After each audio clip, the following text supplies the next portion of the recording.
Hey everyone, Adam here from the KP Movement Institute. This is our supine 3-month breathing from DNS.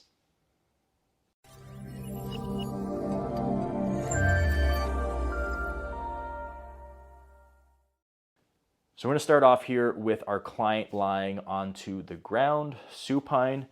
We are going to get the feet elevated. So we want the hips and knees to be about 90 degrees with the knees able to be about hip width apart. So we could use a box for this, or if you don't have a box handy or bench handy, you can just bring your leg up. So I'm just going to bring my client's legs up here. I'm going to bring my leg here. This is going to create about 90 degrees at the hips, 90 degrees at the knees. This is just to relax the tension in and around the pelvis and allow us to focus on the diaphragm and creating some pressure here. So what we're going to do is we're going to have our clients take an inhale into the pelvis and the abdomen, and then they're going to exhale all that air out, and we're really trying to see that rib cage just drop down into a more neutral position, less flared. We're going to keep doing a couple breaths there, and then exhale, pull that rib cage down. Good. Okay, so we're letting the breath do the work here. We're not trying to get all the abdominals firing up to hold us in that position. So now once we're here, what we're going to have our client do is they're going to exhale one more time, blow that air out, and then going to inhale, and we're going to try to create 360 pressure around the abdomen. Good, and then exhale and relax. And you can cue this by just cueing them to push pressure towards the pelvis or even the tailbone if you're seeing a lot of anterior motion.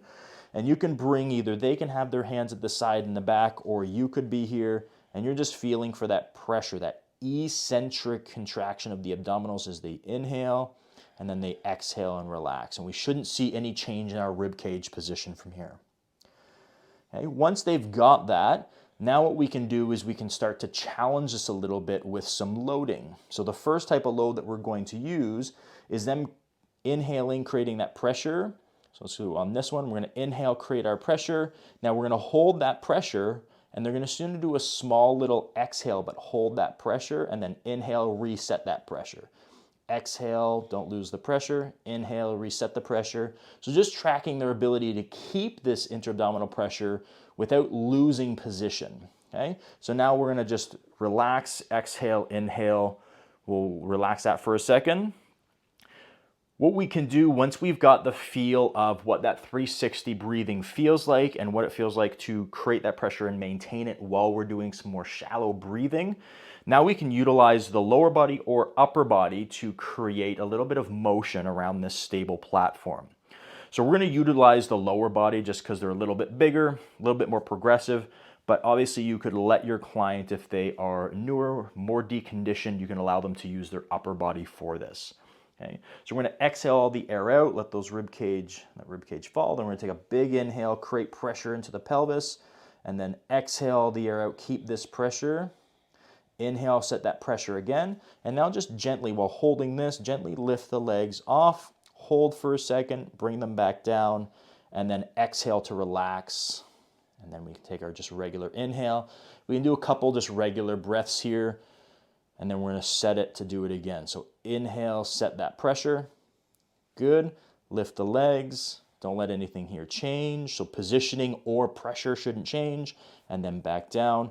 And then we would go back, relax, and set that again. So the whole time, what you're making sure of is that while they're loading, which is us lifting our legs, we're making sure that we're not losing the intra-abdominal pressure we set before with our breath, and also making sure that we don't lose position of the pelvis or rib cage during the motion. So we shouldn't see the pelvis rock back. This motion should all come from the actual hip itself.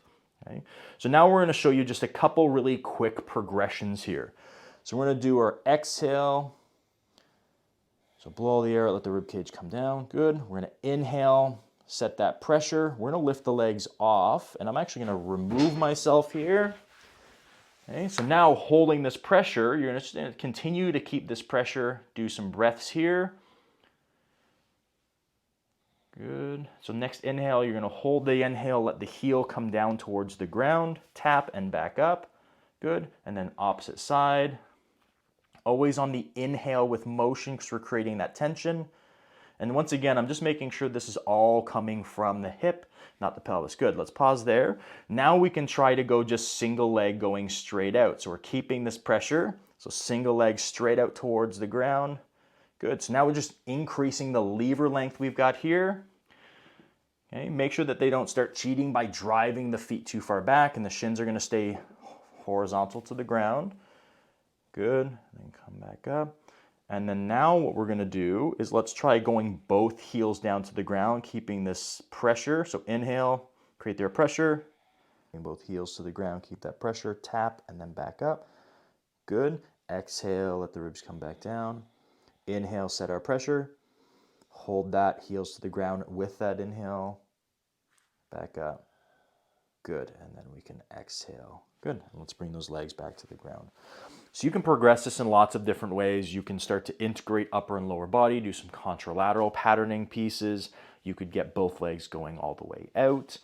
But this is the basis of how we're beginning to teach the body how to set this intra-abdominal pressure.